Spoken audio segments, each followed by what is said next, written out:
Fala, turma! Tudo bem? Preparados para mais uma escola dominical? Então vamos juntos. Mas antes vamos orar e vamos agradecer a Deus por esse momento que a gente pode estudar a sua palavra. E que Deus fale poderosamente ao seu coração, tanto você adolescente quanto você pai que está acompanhando aí esse momento de estudo com o seu filho.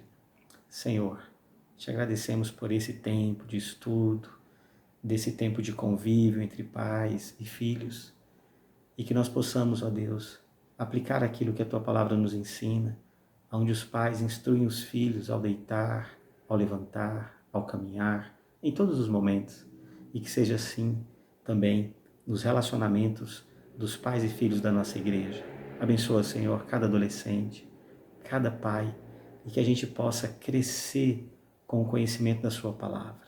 Fale ao nosso coração, fale ao coração de cada um desses que estão me acompanhando agora, aonde quer que eles estejam.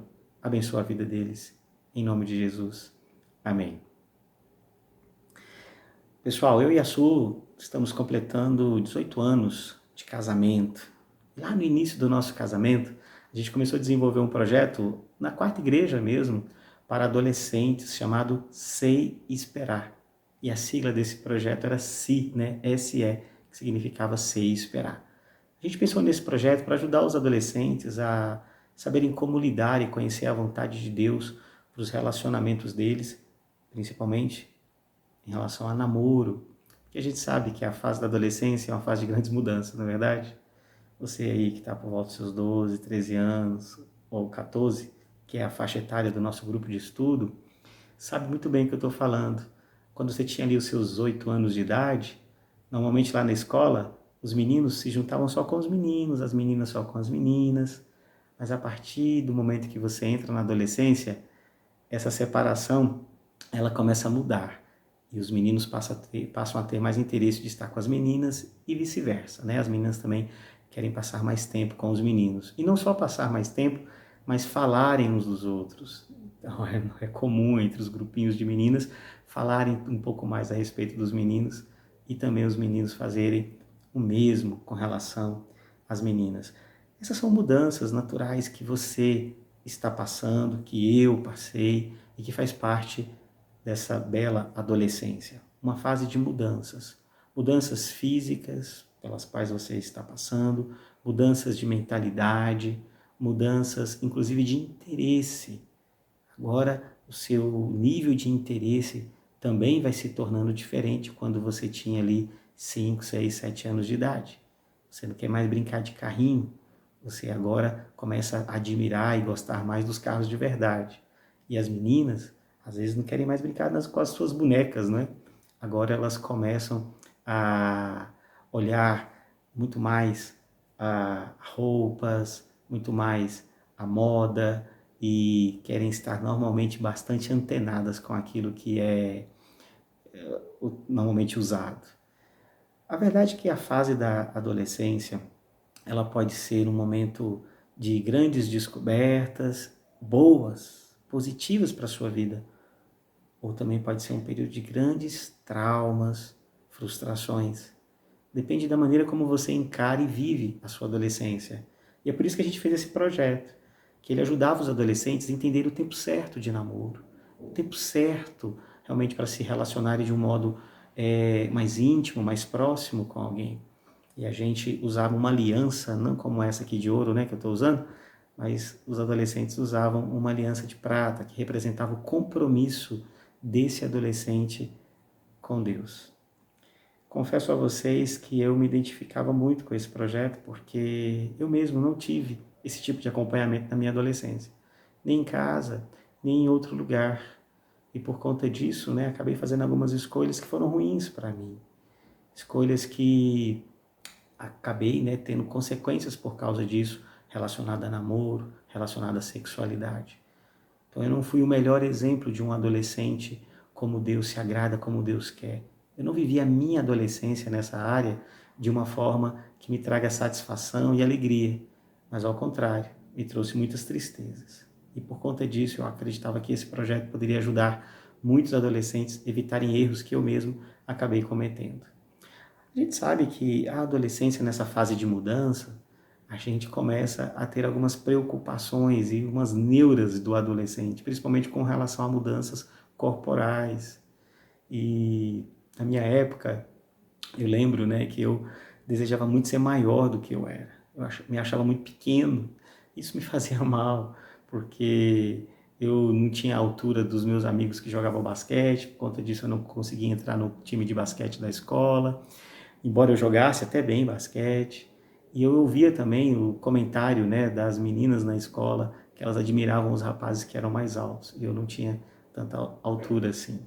Que uma das coisas que eu gastava mais tempo na minha adolescência com relação à fisionomia era me penteando, né, penteando meu cabelo para algum compromisso. Eu passava muito, mas muito tempo, eu recordo disso, em frente ao espelho, tentando pentear o meu cabelo de um jeito que eu ficasse assim, satisfeito e sabia que aquilo ia trazer, de alguma forma, algum elogio ou alguma admiração por parte dos outros. Daí eu já estou dizendo para vocês, né, como a adolescência é uma época que a gente está muito preocupado com a opinião dos outros em relação a nós. Mas não é só na adolescência não, tá, gente? Mesmo adultos, a gente pode acabar se preocupando tanto como as outras pessoas nos veem, no sentido de querer a aprovação delas, que isso faz com que a gente comece a viver uma vida muito mais de mentiras do que de verdade. Vocês lembram daquele ator, o Tom Cruise? Pois é, vocês sabiam que em muitos filmes que ele fez, ele se valia de vários dublês para parecer mais alto? Porque o Tom Cruise também é pequenininho. Eu me identificava muito com o Tom Cruise, né? Porque o pessoal dizia que eu me parecia muito com ele. Brincadeira, nunca falaram isso. Mas a verdade é que o Tom Cruise, ele era baixinho, é baixinho, né? Até hoje. E ele usava alguns dublês que eram maiores do que ele e que em algumas cenas que precisava que ele se mostrasse maior que as outras pessoas, ou pelo menos na mesma estatura, ele usava esses dublês. Tom Cruise, inclusive, escolhia aquelas atrizes que iriam contracenar com ele. Ele procurava mulheres que eram ou do mesmo tamanho ou menores que ele. Dificilmente ele procurava uma mulher que fosse mais alta do que ele. E se acontecesse dele ter que contracenar com alguma mulher maior, ele criava algum sistema ali, né, no set de filmagem para que ele pudesse estar maior que aquela atriz. Ou seja, nem o Tom Cruise, né, um cara riquíssimo, um homem famoso, né, vamos dizer assim, um homem muito bonito, nem ele se sentia tão à vontade e confiante com relação à sua própria aparência. Então, isso não é coisa só de adolescente não, tá bom? Isso é coisa de adultos também. Porém, na adolescência, isso pode se tornar, né, uma obsessão para a gente. E, de fato, muitos adolescentes se colocam diante do espelho e eles não gostam do que estão vendo. Eles olham e às vezes não gostam do seu cabelo, da cor da sua pele, do seu tamanho, do seu peso. Eu queria dizer para você, adolescente, que você está passando por várias mudanças físicas e você ainda não chegou, né, à fase final daquela obra que Deus tem para fazer na sua vida fisicamente. Você está passando por mudanças e algumas dessas mudanças são desconfortáveis. Às vezes você sente que o seu corpo não está muito, né, uniforme e você pode se achar magro demais ou começar a crescer pelos debaixo do seu sovaco ou espinhas no seu rosto ou até mesmo a sua voz começa a mudar e essas mudanças todas nem sempre deixam você à vontade. A gente pode brincar com isso, pode ser uma fase onde a gente ria muito, né, dessas mudanças, mas eu sei que para alguns isso não é questão de riso, é uma questão de tristeza. Tem trazido muito sofrimento, tem trazido muitas enfermidades emocionais, feito com que muitos adolescentes vivam em uma síndrome da tirania da beleza, querendo se parecer com artistas, querendo se parecer com modelos. E vocês sabiam que até as próprias modelos não são aquilo que as revistas apresentam? Ou seja, depois que a pessoa bate uma foto, toda maquiada, toda produzida, vai lá, um editor de imagens, trabalha aquela imagem todinha, tirando todos os erros que aquela imagem tem, da fisionomia daquela pessoa, e deixa aquela imagem, que na verdade é uma imagem artificial, mas para vender algum tipo de produto e passar como se fosse uma imagem perfeita, como se aquela mulher ou aquele homem fosse exatamente aquilo. Na verdade não é. E muitos adolescentes acabam idealizando, né, essa maneira de viver, essa aparência, e vivem verdadeiros conflitos internos e não se aceitam. Eu queria dizer para vocês que o nosso estudo de hoje quer ajudar a você, adolescente, a lidar melhor com essa fase que você está passando, de todas essas mudanças. E nós vamos ver isso não através da minha vida, que eu falei para vocês que a minha adolescência não foi um exemplo. Mas graças a Deus, Deus foi misericordioso, gracioso comigo. E eu pude aprender na palavra de Deus e ainda há tempo, né? Começar a mudar a minha maneira de ver as coisas e de me conhecer mais e de conhecer principalmente o amor de Deus. E hoje eu queria convidar vocês a refletirmos sobre a vida de José e extrair da vida de José duas lições muito importantes que você, adolescente, precisa desenvolver nessa fase da sua vida. Moçada, mas afinal quem é que foi José? José foi um dos filhos mais novos de Jacó. Ele tinha 11 irmãos e uma irmã. Sua irmã, inclusive, chamava-se Diná. E José era o filho predileto de Jacó, porque ele era filho também de Raquel, a esposa pela qual ele trabalhou. Além de José, só Benjamim também era filho de Raquel. Os outros irmãos de José ou eram filhos de Lia, que era a irmã de Raquel, que também se tornou esposa de Jacó, ou da serva dessas duas.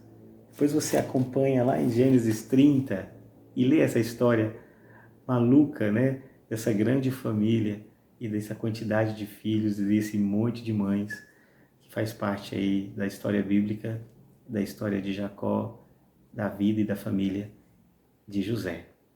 E por conta desse tratamento preferencial, né, que Jacó dispensava a José, isso suscitava ciúmes, invejas e perseguição dos seus irmãos. A culpa não estava em José, mas em Jacó, porque José não se valia desses privilégios que o seu pai lhe dava para se dar bem em cima dos irmãos. Na verdade, José, ele era muito íntegro naquilo tudo que fazia, e era por causa disso que o seu pai também confiava nele. Mas isso levantava ainda mais a animosidade entre seus irmãos e José. E um belo dia os seus irmãos tramaram, né, que José havia sido atacado por feras, mas na verdade o venderam como um escravo para o Egito. E lá no Egito, José foi vendido para trabalhar como empregado na casa de um grande oficial da guarda de Faraó. Esse oficial se chamava, vocês se lembram? Potifar. E José foi viver, portanto, na casa de Potifar. Eu queria convidar você, então, a refletirmos hoje sobre o nosso tema. Respeito é bom e Deus gosta. Baseado na vida de José. Abra sua Bíblia no capítulo de número 39 e nós vamos ver essas duas lições que José ensina para você, adolescente. E para você, pai, ensinar os seus filhos para que eles passem por esse momento da sua adolescência de uma maneira sábia, feliz e satisfeita. José, se vocês se recordarem, era bem jovem quando passou por tudo isso, mas nós vemos na vida dele uma vida que é um exemplo para cada um de nós, especialmente para vocês, adolescentes. Acompanhe comigo então o que diz no capítulo 39, a partir do verso 1, e nós vamos fazer uma reflexão até o verso de número 12. José foi levado ao Egito, e Potifar, oficial de Faraó, comandante da guarda egípcio, comprou-o dos ismaelitas que o tinham levado para lá. O Senhor era com José, que veio a ser homem próspero e estava na casa do seu senhor egípcio. Vendo Potifar que o Senhor era com ele, que tudo o que ele fazia o Senhor prosperava em suas mãos, logrou José mercê perante ele, a quem servia, e ele o pôs por mordomo de sua casa, e lhe passou às mãos tudo o que tinha.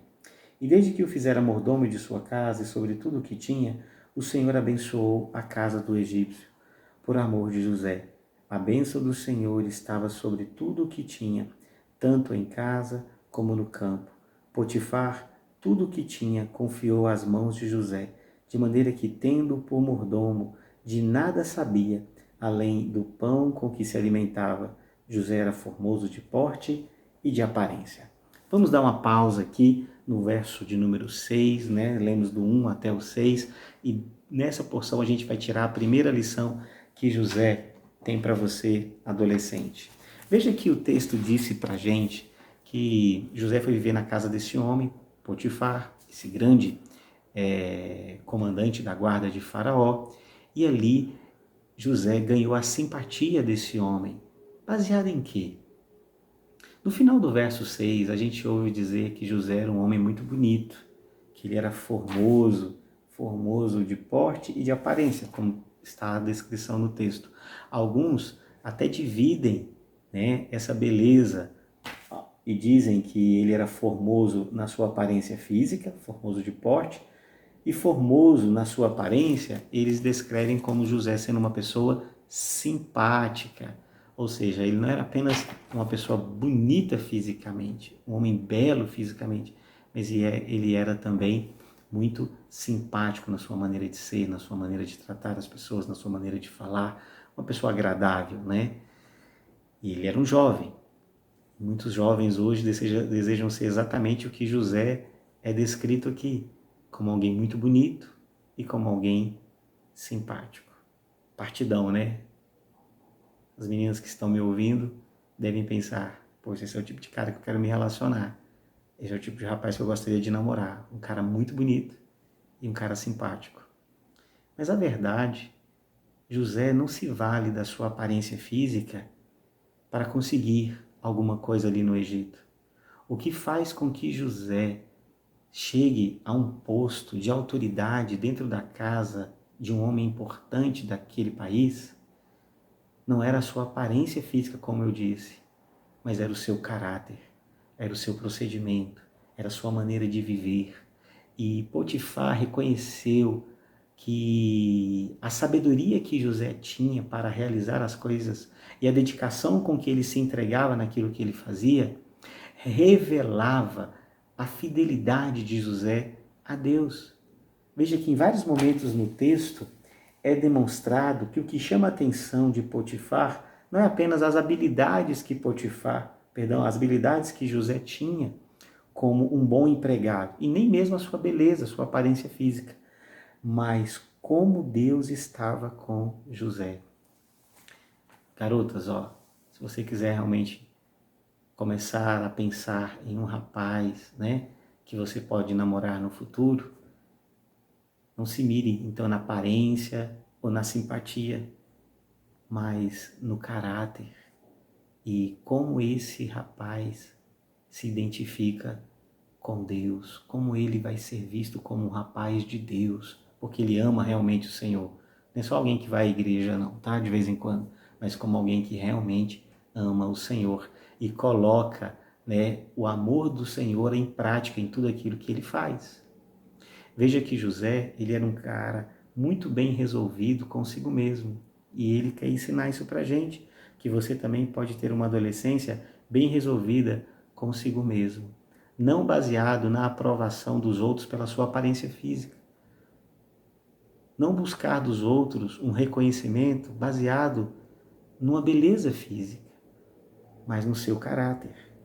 A primeira lição, então, que José nos ensina para você, é o respeito a si mesmo.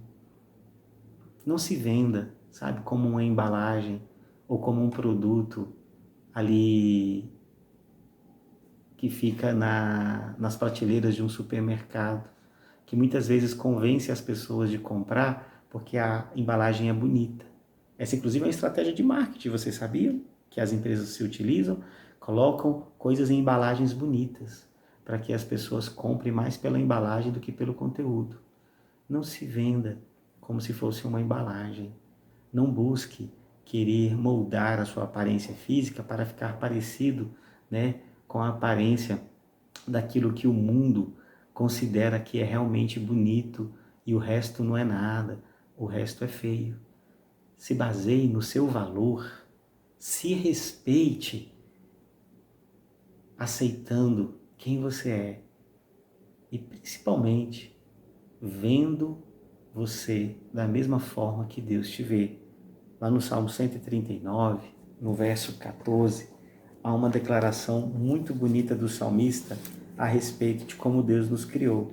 Diz assim: graças te dou, visto que por modo assombrosamente maravilhoso me formaste. As tuas obras são admiráveis e a minha alma o sabe muito bem. E aí, carinha? E aí, garota? Você tem coragem de dizer isso? Você pode dizer isso hoje para Deus? Graças eu te dou, visto pelo modo assombroso e maravilhoso que você me formou, Deus. As tuas obras são admiráveis e a minha alma sabe muito bem. Obrigado, Deus, pela forma como o Senhor fez o meu cabelo. Obrigado pelo meu tamanho. Obrigado pelo desenho do meu rosto. Obrigado, Senhor, por todas as mudanças que eu estou passando fisicamente, porque eu sei que isso está me levando para um amadurecimento. Obrigado por essa fase dessa puberdade. E eu sei que algumas coisas serão ainda bem diferentes de como estão, mas independente de como eu ficar no futuro, quando eu for uma pessoa adulta, eu sei que eu sou aquilo que o Senhor concebeu para que eu fosse, conforme diz esse salmo. Portanto, não fique se martirizando, ou muitas vezes não se martirizando, né? Mas usando da sua aparência física para conquistar os outros. Inclusive, a própria beleza física pode ser um problema. Querem que eu te dê um exemplo? Recentemente foi divulgado, né, na imprensa que a Miss, né, a Miss Brasília, ela passou num concurso para juíza. Sim. E sabe por que chamou tanta atenção da imprensa que uma moça havia passado num concurso para juíza? Porque ela tinha sido Miss. Vocês acham que é à toa que isso aconteceu? Mas será que não é pelo fato deles ficarem admirados que uma moça tão bonita pudesse também ser tão inteligente? Imagina como essa moça terá que conviver no seu ambiente de trabalho, todo dia sendo lembrada que ela foi a Miss Brasília. Imagina essa moça quando estiver diante de um caso que ela estiver julgando e os homens que estiverem ali sentados, os advogados, e ao invés deles estarem prestando atenção naquilo que ela está falando, estarem mais se recordando da história de que essa moça foi uma Miss. E ao invés de estarem ali mais avaliando e julgando o mérito pelo qual ela está julgando um caso, estarem ali mais impressionados ou mais interessados pela aparência física dela. Imagina como essa moça deve ser assediada todos os dias ou com frequência na sua vida. Imagina o como ela deve desconfiar das pessoas que se aproximam dela, com que tipo de interesse. Muitas vezes a aparência física, ela pode ser realmente um grande problema. Então, não se baseie no seu valor e no respeito a você pela aparência física. Se baseie no seu caráter, se baseie na sua fidelidade a Deus, se baseie em conhecer ao Senhor e que as pessoas identifiquem você como uma garota que ame a Deus e como um rapaz e um garoto que também ame ao Senhor. Tá joia? Essa é a primeira lição, turma, que José nos ensina. Respeite a si mesmo. Pessoal, vamos para a última lição? Se nós devemos nos respeitar, se você deve ter um respeito por você, turma, a segunda lição que eu quero que você aprenda com a vida de José é que também você tem que respeitar o outro. Vamos ver como é que José fez isso? Diz lá no verso 7. Aconteceu depois destas coisas, que a mulher do seu senhor pôs os olhos em José e lhe disse: deita-te comigo. Ele, porém, recusou e disse à mulher do seu senhor: tem-me por mordomo, meu senhor, e não sabe do que há em casa, pois tudo o que tem passou ele às minhas mãos. Ele não é maior do que eu nesta casa, e nenhuma coisa me vedou, senão a ti, porque és sua mulher. Como, pois, cometeria eu tamanha maldade e pecaria contra Deus? Falando ela a José todos os dias e não lhe dando ele ouvidos, para se deitar com ela e estar com ela, sucedeu que certo dia veio ele à casa para atender aos negócios, e ninguém dos da casa se achava presente. Então ela o pegou pelas vestes e lhe disse: Deita-te comigo. Ele, porém, deixando as vestes nas suas mãos, saiu fugindo para fora. Eu admiro demais esse cara, viu? Admiro demais esse jovem. Que atitude, que atitude. Muito bonita a atitude de José, porque ele está sozinho na casa com aquela mulher. Muito provavelmente aquela mulher deveria ser uma mulher bastante bonita, já que era esposa de um alto oficial da guarda de Faraó. E aquela mulher tentou seduzi-lo e insistiu dia após dia. José poderia ter deixado, né, aquela conversa entrar ali na sua mente e ser seduzido por aquela proposta. Seria fácil para José tentar fazer alguma coisa com aquela mulher e ninguém descobrir. Provavelmente ninguém descobriria, mas José preferiu obedecer e ser fiel a Deus. É o que ele inclusive disse para ela: como eu poderia deitar com você, sendo que a minha maior fidelidade é com o Senhor? Como eu poderia pecar contra Deus cometendo tamanha maldade? Esse jovem ensina para você e para mim que a gente tem que tratar o outro também com respeito, mesmo que aquela pessoa não se trate com respeito, mesmo que aquela pessoa se considere muitas vezes um objeto, ou que ela queira usar, sabe, turma, a sua sexualidade de uma forma que não agrade a Deus. Então, para você, adolescente, um recado muito importante: trate as meninas com que você se relaciona de forma respeitosa. Garotas, tratem os meninos de forma respeitosa. Como é que seria visto você hoje se decidisse dizer não para alguém que tivesse uma proposta de ficar? Você faria como José? Recusaria? Ou você aceitaria essa proposta de ficar?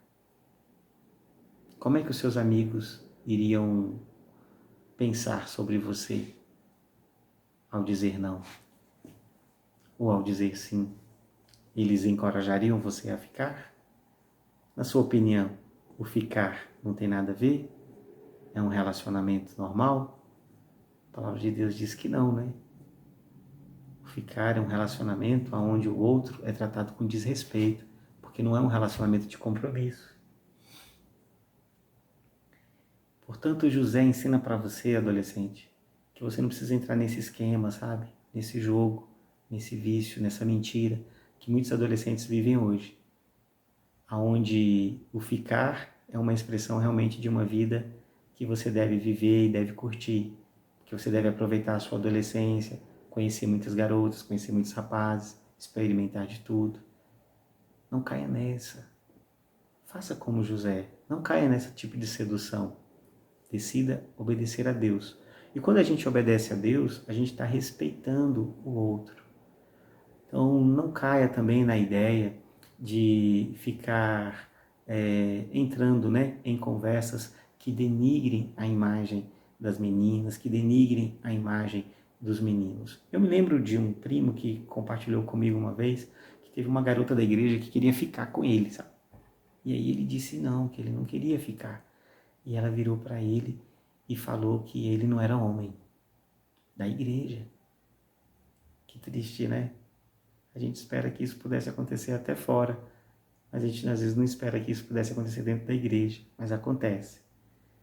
Portanto, selecione inclusive as suas amizades, que foi até o tema da outra lição que vocês assistiram nas semanas passadas com Itamar e com Neuci também.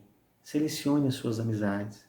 Se as amizades que você tem hoje levam as conversas sobre os meninos ou sobre as meninas para um lado muito sexualizado, para um lado onde se torna um desrespeito à, à aparência física, um desrespeito à maneira como se fala e como se trata os meninos e as meninas. Selecione as suas amizades para que sejam amizades que realmente te edifiquem. Cuidado com os filmes que você assiste. Selecione melhor as suas músicas lá do Spotify ou um outro aplicativo que você preferir, que você acessa no YouTube. Cuidado com o nível de conteúdo que está ali, porque muitas vezes as músicas, os filmes, aquilo que é divulgado nas redes sociais, e até mesmo as conversas que você tem nos grupos de relacionamento, podem demonstrar um desrespeito, né, dos meninos pelas meninas e também das meninas com relação aos meninos. Trate as meninas ou garotos com dignidade. E vocês, garotas, também tratem os garotos com toda a dignidade e respeito. Isso é o que José fez. José, então, respeitava tanto a si próprio, como respeitava também o outro. Tá bom? Essas são as duas lições que José nos ensina. Eu queria que você guardasse aí no seu coração e começasse a aplicar na sua vida. Eu queria incentivar você, adolescente, a se aproximar dos seus pais e compartilhar com seus pais das mudanças que estão ocorrendo, das preocupações que estão surgindo, dos medos, né, que estão nascendo no seu coração, das neuras do adolescente que são comuns e vividas por todos nós, mas que você pode receber dos seus pais orientação segura, aconchego, carinho, encorajamento, direcionamento cristão, bíblico, para que você tenha uma adolescência que satisfaça a Deus e ao mesmo tempo estará satisfazendo também a você. Um teólogo batista chamado John Piper disse que a minha vida só será satisfeita quando eu for satisfeito em Deus. Você está no início da sua adolescência e você não vai se sentir satisfeito quando você se saciar sexualmente ou quando você receber um sim, né, de um garoto, de uma garota para namorar, ou quando você for elogiado nas redes sociais pela sua aparência física. A sua vida só será satisfeita quando você tiver um relacionamento verdadeiro com Jesus. E eu quero encorajar você a isso, a orar, a falar com Deus, a compartilhar com Ele, ou para Ele, de todos os seus temores, medos, dúvidas. E buscar esse apoio nos seus pais, para que, diferente de como eu vivi na minha adolescência, que você possa ter sim a oportunidade de compartilhar com os seus pais de tudo aquilo que você está vivendo. Assim como eu estou fazendo hoje, né, com o João, que está aí no início da sua adolescência, e eu tenho tido a oportunidade, o privilégio como pai, de poder sentar, de conversar com ele, de orarmos juntos, de compartilharmos da vida, de compartilharmos das mudanças físicas, emocionais e até mesmo dos interesses que ele passa a ter a partir da adolescência. Que possa ser assim também com você e a gente vai aprendendo todos juntos, tá bom? Um grande beijo, Deus abençoe todos vocês e até a próxima. Tchau, tchau.